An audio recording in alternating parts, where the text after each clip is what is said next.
Hello everyone, welcome back to this new video. साथियों, स्वागत है आप सभी का इस नए वीडियो में उत्तर प्रदेश GS 5 के इस नए वीडियो में।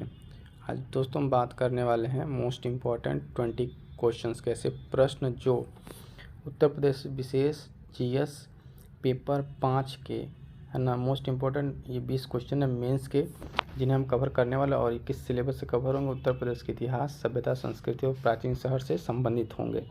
ठीक है, इससे पहले हम आपको बता दें कि कवर कैसे करना है। कि हमने जो एक सेशन चलाया है उत्तर प्रदेश विशेष के लिए इस यूपी स्पेशल का, ठीक है, फ्लो चार्ट और नोट्स के माध्यम से हम लोग सिलेबस को पहले कवर कर रहे हैं। उसके बाद से सिलेबस जैसे जैसे कवर होता जा रहा है उसके बाद हम लोग कर रहे हैं ये नई सीरीज स्टार्ट हो रही है 100 question mains answer writing series की। दोस्तों, इसके लिए यूपी स्पेशल के लिए आपको कुछ अलग से देखने की ज़रूरत नहीं है।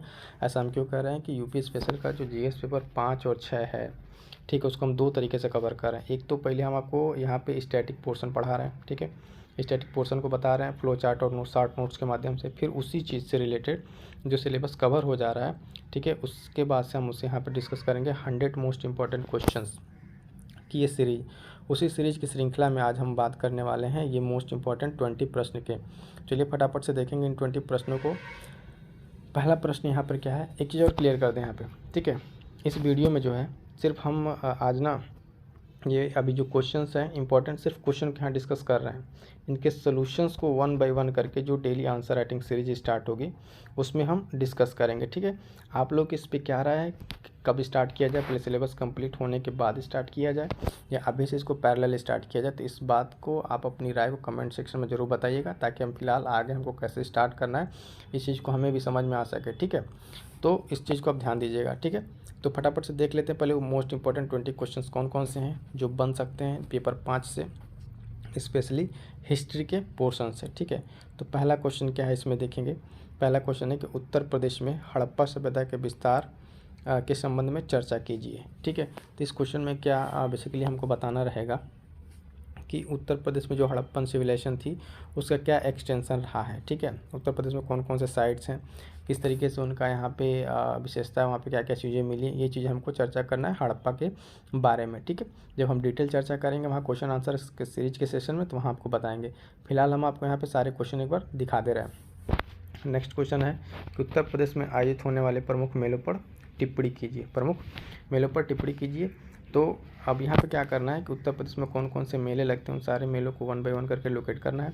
किस तरीके से आंसर के फॉर्म में इसको लिखना है, इंट्रो क्या होगा इसका, ठीक है ना, कि उत्तर प्रदेश में कौन कौन से मेले हैं, क्या इनका महत्व है, और उनको मैप के माध्यम से हम लोग दर्शाने की कोशिश करेंगे। फिर अगले क्वेश्चन की तरफ बढ़ते हैं कि उत्तर प्रदेश में कला संस्कृति के विकास में वाराणसी के योगदान पर चर्चा कीजिए। इस तरीके के क्वेश्चन हम डिस्कस कर चुके हैं अयोध्या को लेकर।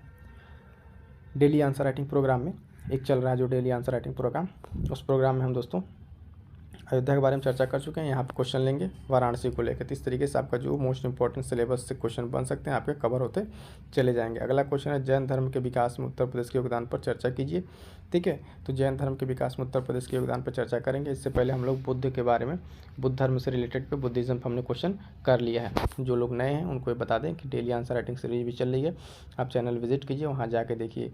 साथ साथ करंट अफेयर भी है और स्टैटिक पार्ट भी है। अगला क्वेश्चन देखते हैं। अगला क्वेश्चन है मथुरा कला की विशेषताओं पर टिप्पणी कीजिए। मथुरा कला की विशेषता उस दिन जब हम स्टैटिक पढ़ा रहे थे तो आपको बहुत डिटेल में ये चीज़ बताए हैं कि मथुरा कला की किस तरीके से मथुरा कला उत्तर प्रदेश में उसका विस्तार हुआ और किस किस तरीके से कहाँ कहाँ पर इस तरह की चीज़ें पाई जाती हैं, क्या क्या उसके इंपॉर्टेंट सिग्निफिकेंट है। जब हम इसको क्वेश्चन आंसर के फॉर्म में जिस दिन लाएंगे उस दिन आपको डिटेल एक क्वेश्चन आंसर के फॉर्मेट में इंट्रो, बॉडी और कंक्लूजन के साथ इसको आपको डिस्कस करेंगे। अगला क्वेश्चन देखेंगे 1857 के स्वतंत्रता संग्राम में उत्तर प्रदेश की महिलाओं का क्या विशेष योगदान रहा है, उस पर टिप्पणी करना है। तो यहाँ पर हम लोग बात करेंगे उत्तर प्रदेश कौन कौन सी महिलाएं और क्या उनका योगदान रहा है, किस किस क्षेत्र से जुड़ी हुई थी ये महिलाएं। अगला क्वेश्चन हमारे पास जो है अयोध्या में राम मंदिर की वास्तुकला की विभिन्न विशेषताओं पर चर्चा कीजिए। अब देखिए, हम तो वहाँ चर्चा किए थे अयोध्या के प्राचीन नगर के लिए। यहाँ पे क्वेश्चन बन कर आएगा कि अयोध्या की जो मंदिर है उसकी वास्तुकला, उसका स्थापत्य, उसका आर्किटेक्चर कैसा है, उस पर हम लोग को विशेष रूप से चर्चा करना है। फिलहाल के लिए आपको बता दें अयोध्या का जो राम मंदिर है वो नागरा स्टाइल में बना हुआ है, कि नागरा स्टाइल में बना हुआ एक मंदिर है। इसके बारे में हमको काफ़ी चर्चाएँ करनी है। टूरिज़्म को लेकर कैसे बढ़ावा देगा, सब सारी चीज़ें वहाँ पर डिस्कस करेंगे। अगला क्वेश्चन है उत्तर प्रदेश की प्रमुख बोलियों पर संक्षिप्त टिप्पणी कीजिए। डायलेक्ट्स क्या है उत्तर प्रदेश के, ठीक है। अवधि में क्या है, ठीक है, अवधि, भोजपुरी, बघेली, बुंदेलखंडी, ब्रजभाषा, तो ये सब सारी इस तरह की बोलियों के बारे में डिस्कस करेंगे वहाँ पे उस क्वेश्चन में, ठीक है। ये सब सारे अभी शॉर्ट क्वेश्चन चल रहे हैं। अभी देखिए, क्रांतिकारी आंदोलन में चंद्रशेखर आज़ाद की महत्वपूर्ण भूमिका रही, स्पष्ट कीजिए। तो पढ़ेंगे जो उत्तर प्रदेश के मेन क्रांतिकारी हैं, उत्तर प्रदेश से किस तरीके से योगदान दिया, उसी में एक है आज़ाद, चंद्रशेखर आज़ाद, इनके इंपॉर्टेंट रोल को वहाँ पे एक्सप्लेन करना है। अगला है सविनय अवज्ञा आंदोलन के दौरान उत्तर प्रदेश की भूमिका की विवेचना कीजिए। इसी तरीके के क्वेश्चन हम डिस्कस कर चुके हैं कि सविनय अवज्ञा आंदोलन और गांधी जी के भारत छोड़ो आंदोलन था और एक और आंदोलन था, ठीक है। उस आंदोलन में डिफरेंस कैसे था, ठीक है, उसको लेके एक क्वेश्चन हो चुका है, तो इसमें भी यहाँ डिस्कस करेंगे स्पेसिफिकली उत्तर प्रदेश के कॉन्टेक्स्ट में, ठीक है। अगला अभी जो क्वेश्चन जो सारे थे, ये सारे क्वेश्चन 10 क्वेश्चन जो थे 8 मार्क्स के थे, लगभग 125 शब्दों में, ठीक है। और अब जो क्वेश्चन स्टार्ट होंगे यहाँ पे सेक्शन बी में, यहाँ पे जो क्वेश्चन है सारे 12 मार्क्स के हैं और ये लगभग 200 शब्दों में लिखने होते हैं। तो अब ये इन क्वेश्चनों को देखते हैं। इसमें क्या है कि पहला क्वेश्चन है कि उत्तर प्रदेश के लोकप्रिय नृत्यों का विवरण प्रस्तुत कीजिए, उनकी प्रमुख विशेषताओं का उल्लेख कीजिए। क्वेश्चन को ब्रेक कैसे करेंगे देख लीजिए। उत्तर प्रदेश के पहले तो प्रमुख नृत्यों के बारे में, लोकप्रिय जो नृत्य उनको बताएंगे, और उन सारे नृत्यों की क्या क्या विशेषता रही है, किस किस घराने से जुड़े हैं, किस किस क्षेत्र में प्रचलित हैं, उन सबको हमको यहाँ पे डिस्कस करना है, जो हम लोग क्वेश्चन में एक्सप्लेन करेंगे। क्वेश्चन नंबर 12 में क्या है, 19वीं सदी में उत्तर प्रदेश में विभिन्न सामाजिक धार्मिक सुधार आंदोलनों का वर्णन कीजिए। तो यहाँ पर उसको भी देखेंगे कि कौन कौन से धार्मिक सुधार आंदोलन थे। इसको तो हमने उत्तर प्रदेश का कुछ प्रमुख धार्मिक आंदोलन था, उस पर एक छोटा सा क्वेश्चन कराया 8 मार्क्स का, लेकिन ये क्वेश्चन 12 नंबर का है। इसमें और ज़्यादा इलुबरेट करके चीज़ों को डिस्कस करेंगे हम आने वाले समय में। आगे बता दें, नेक्स्ट क्वेश्चन हमारे पास है कि प्रमुख आदिवासियों के समक्ष, उत्तर प्रदेश के जो प्रमुख आदिवासी हैं उनके समक्ष कौन कौन से मुद्दे हैं, ठीक है, उनके सामने कौन कौन से प्रमुख समस्याएं हैं, उनके समाधान के लिए क्या क्या किया गया प्रयास, उसको उल्लेख करना है। तो ये सोसाइटी का पार्ट हो जाएगा और काफ़ी इंपॉर्टेंट क्वेश्चन है ये, इसको पूछाने की काफ़ी संभावना है, क्योंकि आदिवासियों को लेकर जो बढ़ते मॉडर्नाइजेशन, जो शहरीकरण हो रहा है, उस तरीके से इनको किस किस समस्याओं का सामना करना पड़ रहा है, ये चीज़ यहाँ पे इंपॉर्टेंट हो जाती हैं। अगला क्वेश्चन देखेंगे, क्वेश्चन नंबर 14, मध्यकाल में भक्ति आंदोलन में उत्तर प्रदेश की भूमिका को बताते हुए इसके आंदोलन पर महत्व पर चर्चा कीजिए। तो जो भक्ति आंदोलन रहा है उसमें उत्तर प्रदेश की क्या भूमिका रही, किस तरीके से यहाँ से आंदोलन को बढ़ावा मिला है, किस तरीके से ये आंदोलन आगे चल के एक बदलाव के रूप में काम किया, इस चीज़ को देखेंगे वहाँ पे क्वेश्चन आंसर के फॉर्मेट में। अगला क्वेश्चन, उत्तर प्रदेश में शास्त्रीय संगीत से जुड़े विभिन्न घरानों पर टिप्पणी कीजिए। फिर वही सारे घरानों को लिखेंगे, मैप के माध्यम से बनाएंगे, लोकेट करेंगे, क्या क्या उनके स्पेशल फीचर्स हैं उनको डिस्कस करेंगे।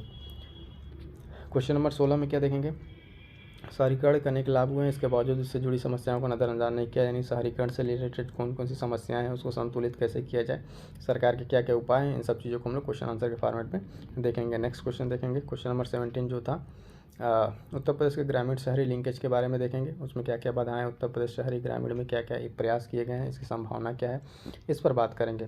क्वेश्चन नंबर 18 में क्या चर्चा करेंगे, उत्तर प्रदेश के संबंध में अकबरकालीन स्थापत्य कला की प्रमुख विशेषताओं का वर्णन कीजिए। यहाँ पे एक और क्वेश्चन बन सकता है कि मुगल कालीन स्थापत्य को विशेषताओं का वर्णन कीजिए, चाहे अकबर का या फिर इस तरीके से अकबर ने कुछ ज़्यादा बनाया था, तो उस सारे उस चीज़ों को चर्चा करेंगे, जिसमें आगरा का किला से लेके बाकी सारे फतेहपुर सीकरी सब सारी चीज़ें इसमें आ जाएंगी, ठीक है। फटाफट से अगला क्वेश्चन देखेंगे कि उत्तर प्रदेश में चित्रकला का इतिहास, धार्मिक और धर्मनिरपेक्षता का समन्वय रहा, इस पर चर्चा कीजिए।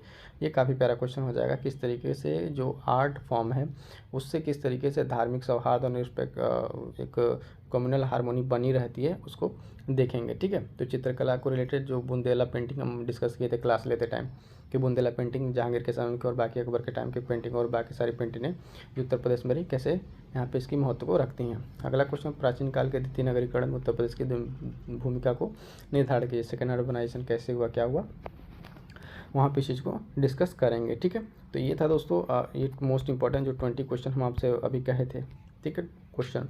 और इस सीरीज में हम आपको बता दें कि आपको हम 100 क्वेश्चन कराने वाले हैं इस न्यू सीरीज में।